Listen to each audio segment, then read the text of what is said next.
కెనడాల మధ్య ఇప్పటికే ఉన్న సుంకాల ఉద్రిక్తతలకు తోడు కొత్త వివాదం మొదలైంది.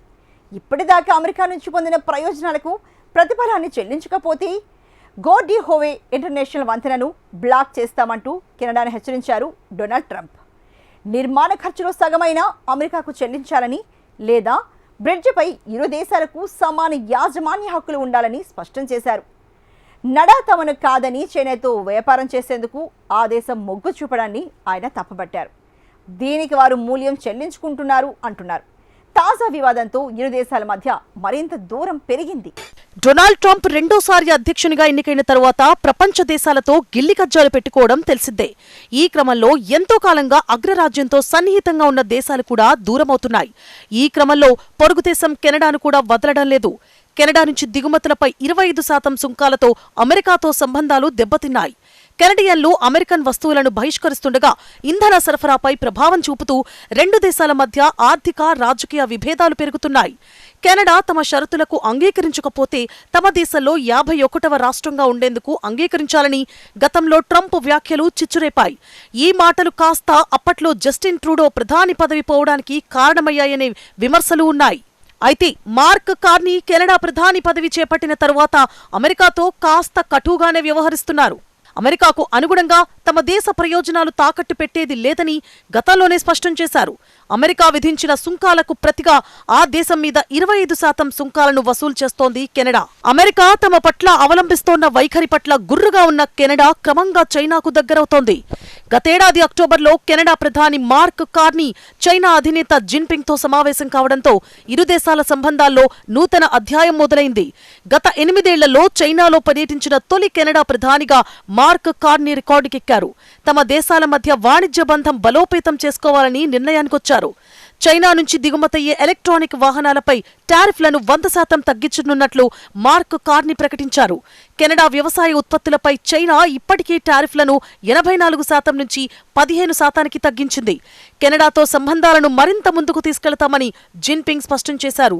కెనడా తమ దేశానికి వ్యతిరేకంగా చైనాకు చేరువ కావడం డొనాల్డ్ ట్రంప్కు ఆగ్రహం తెప్పిస్తోంది. దీంతో ఆ దేశంపై ప్రతీకారానికి సిద్ధమయ్యారు. తాజాగా డొనాల్డ్ ట్రంప్ కెనడాను మరోసారి టార్గెట్ చేశారు. కెనడా, అమెరికా మధ్య ఉన్న గోర్డీ హోవే వంతెనకు బ్లాక్ చేస్తామంటూ హెచ్చరించారు. అమెరికా నుంచి పొందిన వాటన్నింటినీ పూర్తి స్థాయిలో చెల్లించకపోతే చర్యలు తప్పవన్న ట్రంప్ ఈ మేరకు తన ట్రూత్ సోషల్ ప్లాట్ఫామ్లో సుదీర్ఘమైన పోస్టు చేశారు. వాణిజ్యపరంగా కెనడా అన్యాయంగా వ్యవహరిస్తోందంటూ ఆరోపించారు.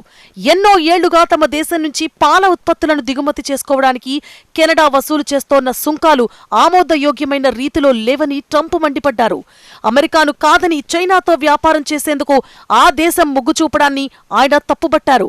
దీనికి వారు మూల్యం చెల్లించుకుంటారని అన్నారు. కెనడా గ్రీన్లాండ్పై విస్తారమైన క్షిపణి రక్షణ వ్యవస్థను నిర్మించాలనే అమెరికా ప్రణాళికను కూడా వ్యతిరేకిస్తోందంటూ ట్రంప్ మండిపడ్డారు. గోర్డీ హోవ్ బ్రిడ్జ్ అనేది అమెరికాలోని మిచిగన్, కెనడాలోని ఒంటారియోను కలిపే 6 లైన్ల వంతెన. ఇది డెట్రాయిట్ నది మీదుగా నిర్మాణం జరుగుతోంది. ఇది మిచిగాన్లోని ఇంటర్ స్టేట్ 75ని అంటారియాలోని హైవే 401తో నేరుగా కలుపుతుంది. ట్రాఫిక్ తగ్గించి రెండు దేశాల మధ్య వాణిజ్యాన్ని పెంచే లక్ష్యంగా ఈ వంతెనను నిర్మిస్తున్నారు.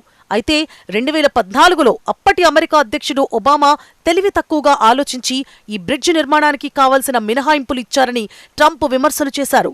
నిర్మాణ ఖర్చులో సగమైనా అమెరికాకు చెల్లించాలని లేదా బ్రిడ్జిపై ఇరు దేశాలకు సమాన యాజమాన్య హక్కులు ఉండాలని కెనడాకు హెచ్చరికలు చేశారు. గోర్డీ హోవ్ బ్రిడ్జ్ విషయంలో పూర్తి పరిహారం అందే వరకు దానిని తెరవనిచ్చేదే లేదంటూ ట్రంప్ స్పష్టం చేశారు. గోర్డీ హోవ్ బ్రిడ్జ్ ప్రారంభానికి సిద్ధమవుతోన్న నేపథ్యంలో ట్రంప్ హెచ్చరికలు ఆందోళనకు దారితీశాయి. Even more so than what President Barack Obama committed to with the Canadians at the time, at the start of the project.